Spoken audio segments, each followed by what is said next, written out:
So Qi Gong has visualization, movement, less movement.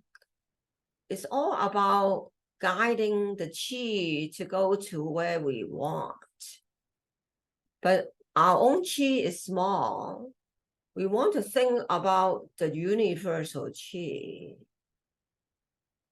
Whenever you feel tight, it is a sign of a small blockage in that area.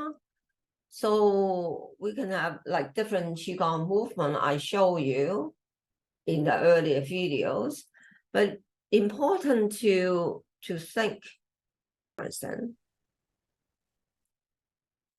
Work on here is where I don't feel good. Here, right? This spot. Universal Qi all around me. My mind think about bring them to me.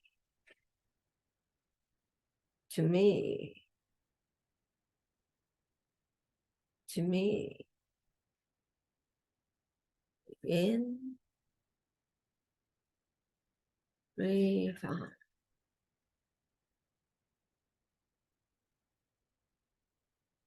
In.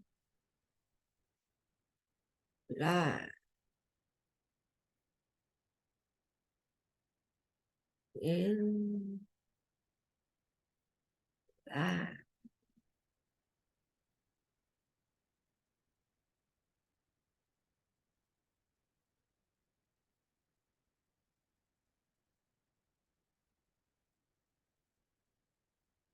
Think the universal Qi can come to you. As you keep bringing your mind to yourself with the intention, then you might feel, yes, it's getting looser. But Qigong requires commitment. So your ongoing commitment to do something for yourself will make that big change to you. We start with something small, and then we expand. There's a lot you can do about yourself. So follow me. I hope you learn something and work on yourself. You can do that amazing change to yourself. Thank you. So if you like what I do, please check the link below. And then I look forward to see you on the other side. Check it out now.